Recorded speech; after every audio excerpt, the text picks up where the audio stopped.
اعوذ باللہ من الشیطان الرجیم بسم اللہ الرحمن الرحیم سورۃ الحاقہ بسم اللہ الرحمن الرحیم۔ اب یہ دوسرا جوڑا ہے اس سورت کے ساتھ۔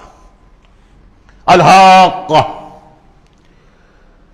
وہ حقیقت بن جانے والی شے، وہ سچ ہو جانے والی بات، حق واقع ہو جانے والی بات۔ الحاقہ ملحاقہ، کیا ہے وہ حق ہو جانے والی بات، واقع ہونے والی بات۔ وما ادراک ملحاقہ، اور تم نے کیا سمجھا کیا ہے وہ الحاقہ؟ کذبت ثمود وعاد بالقارعہ، عاد اور سمود دونوں قوموں نے قارعہ کو جھٹلایا۔ اب دیکھیے قارعہ، اسی انداز میں وہ سورت شروع ہوگی۔ القارعہ مل قارعہ وما ادراک مل قارعہ، الحاقہ مل حاقہ وما ادراک مل حاقہ۔ قارعہ کہتے کھڑکھڑانے والی، انہوں نے بھی جھٹلایا تھا اس حاقہ کو اور قارعہ کو، یعنی قیامت کو۔ فاما ثمود فاہلکوا بالطاغیہ، تو سمود تو ہلاک کر دیے گئے اچھال کر، یا کوئی بھی شے جو حد سے گزر جائے، چاہے وہ ہوا ہو کوئی جھکڑ ہو۔ واما عاد فاہلکوا بریح صرصر عاتیہ، جو قوم عاد تھی انہیں ہلاک کر دیا گیا ایک بڑی ہی تیز جھکڑ والی آندھی سے۔ سخرہا علیہم سبع لیال، جو پر مسخر کر دی گئی، مسلط کر دی گئی 7 راتیں و8 ایام حسوما، اور 8 دن مسلسل۔ فتر القوم فیہا صرعا، تو تم دیکھو قوم کو اس میں کہ جب جیسے پچھاڑے ہوئے پڑے ہیں، کأنہم اعجاز نخل خاویہ، جیسے کہ کھجور کے تنے ہوں کھوکھلے تھے۔ بھی بڑی قداور قوم تھی یہ عاد کی، جو ہے اس طرح پڑے ہوئے تھے میدان کے اندر جیسے کھجوروں کے تنے پڑے ہوئے۔ فَهَلْ تَرَىٰ لَهُم مِّن بَاقِیَةٍ، تو تم کو دیکھتے ہو ان میں سے کسی کا نام و نشان بچا ہے، کوئی ہے باقی؟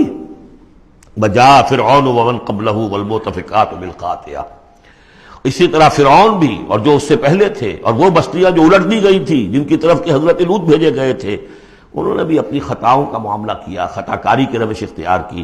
فَعَصَوْا رَسُولَ رَبِّهِمْ، تو انہوں نے نافرمانی کی اپنے رب کے رسول کی۔ فَأَخَذَهُمْ أَخْذَةً رَابِيَةً، تو ان کو آ پکڑا ایک ایسی پکڑنے جس کی شدت بڑھتی چلی گئی۔ اِنَّا لَمَّا طَغَى الْمَاءُ، اور دیکھو جب وہ نوح کے زمانے میں جب پانی جو ہے طغیانی پر آیا تھا، حملناکم فی الجاریہ، ہم نے تمہیں سوار کرا لیا تھا ایک چلنے والی کشتی میں، یعنی پوری نوع انسانی اس میں سوار تھی اس وقت۔ وہ 3 بیٹے ہی تھے نا، انہی کے تو آگے ان سے چلنا ہے پورا جو ہے نوع انسانی جو اس وقت ہے۔ حملناکم، ہم نے تمہیں اٹھایا تھا اس وقت۔ لنجعلها لکم تذکرۃ، تاکہ ہم اس کو تمہارے لیے ایک یاد دہانی بنا دیں۔ بتعیھا اذن واعیہ، اور یہ کہ وہ کان جو حفاظت کرنے والے ہیں اس کو پوری حفاظت کے ساتھ رکھیں، ان خبروں کو یاد رکھیں۔ اب یہ ہو گیا تذکیر بایام اللہ۔ ایام اللہ ہی میں تذکیر جو ہے وہ آخرت کی بھی ہے، وہ بھی ایک وقت کا ایک سرا وہ بھی ہے۔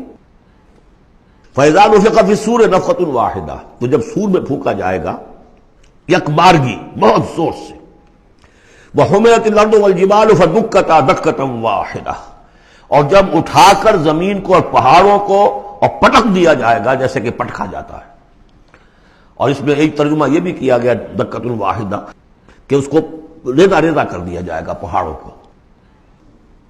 فَيَوْمَئِذٍ وَقَعَتِ الْوَاقِعَةُ، اس روز وہ واقعہ ہو جائے گا۔ وَانشَقَّتِ السَّمَاءُ، اور پھر آسمان پھٹے گا۔ فَهِيَ يَوْمَئِذٍ وَاهِيَةٌ، ایسے لگے گا جیسے پھرپھرا سا ہے، بھربھرا سا، بالکل بودا۔ وَالْمَلَكُ عَلَىٰ أَرْجَائِهَا، اور جہاں وہ شگاف آسمان میں ہوگا اس کے کناروں کے اوپر فرشتے ہوں گے۔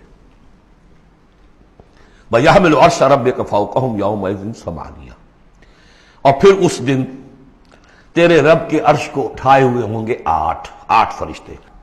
یومئذ تعرضون، اس روز تمہاری پیشی ہوگی۔ لا تخفی منکم خافیہ، کوئی شے بھی تمہاری مخفی سے مخفی بھی اس روز چھپی ہوئی نہیں رہے گی۔ صدق اللہ العظیم۔